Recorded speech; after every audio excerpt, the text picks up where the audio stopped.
Hope you are well. So today I am going to tell you something about correlation, one of the most important concepts in statistical analysis of data. Normally, when we check certain relationships between different variables, it is very much important to know whether there is some sort of correlation or any sort of a relationship that is present between the variables. So, with the help of the knowledge that is related to correlation, you will be able to understand whether there is some relationship among your variables before starting your research, because it is very difficult sometimes for people as they do their research and later on they find out that there is no correlation, but still that can be in the findings of the research. So please like my channel, subscribe it, and share it as much as possible, as I'll be bringing up more informative videos for you as we move along. So let's continue with the topic. So correlation is basically about finding the relationship between some variables that are not having any causal relationship, because that is what we do in regression. So the main definition of correlation would be it is a statistical technique used to determine the degree to which two variables are related. If there is high correlation, that might influence your research findings, and if it is low, then also you will have to make certain decision.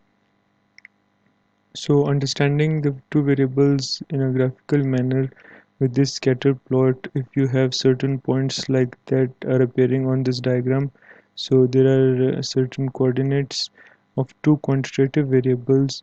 One variable is known as x, that is shown on the x-axis, and the other is the y, shown on the y-axis. Mostly we consider y to be the dependent variable and x to be the independent variable, and similarly there can be several independent variables affecting one dependent variable, and these points are not joined and there is no frequency table, so it is a scatter plot. So we take the very simple example of weight of individuals along with their systolic blood pressure, and we will try to see how these two variables are correlated with each other. As you can see, if the weight is 67, then the blood pressure would be 120, and similarly at 69, 125, 85, it is 140, and so on. And we'll now see what is the level of correlation between these data points, and you can take this correlation analysis for any sort of two quantitative variables where you want to see the level of relationship among them. So if you see this graph, the scatter plot has been drawn. So the points that we saw earlier are related over here with the systolic blood pressure, and that is being taken as the dependent variable, where the weight is the independent variable. So the weight increases, similarly the level of blood pressure also increases. So this is informative and vital information for people in the medical field.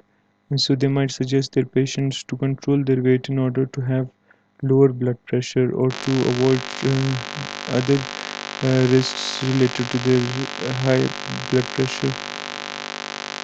So if you join these points together on the scatter point, you have a plot, then you get a line that is showing the actual variables relationship, and this is how the correlation is developed.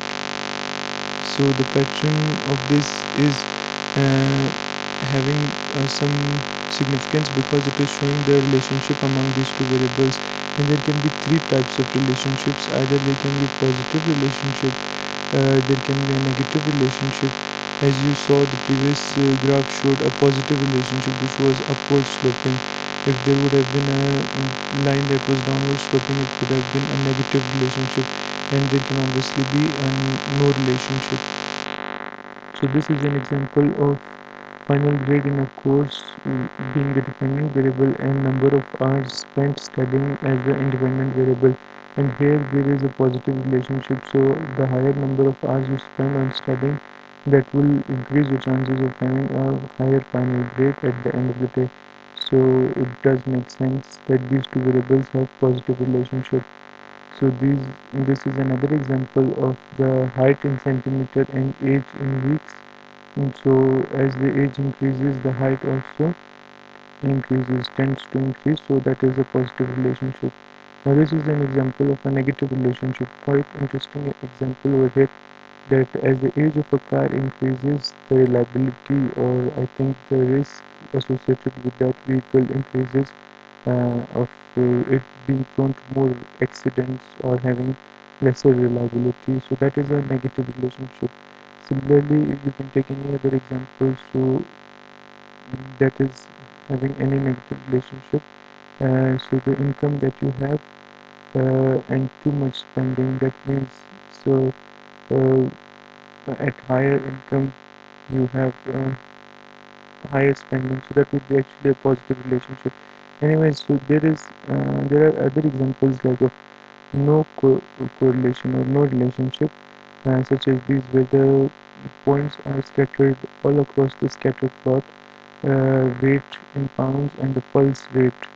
So you cannot determine a good relationship out of this. Such data is known as having no correlation, or where the value is actually zero.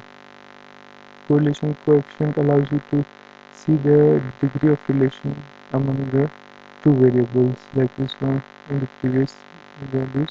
And the actual statistical concept that is used behind it is known as Pearson correlation. So this helps us understand the nature and the strength of the two variables.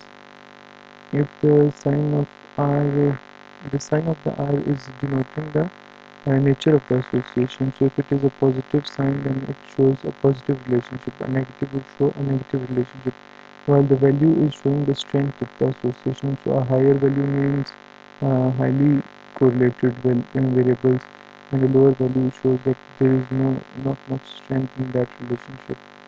And that is explained over here as well. Like positive sign means higher correlation among the variables, or there is a positive relationship as they are moving upwards, and an inverse relationship is shown by the negative sign.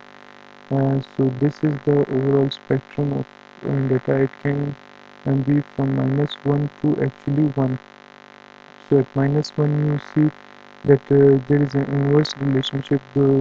Also they have denoted the areas where the association or strength of the association is shown.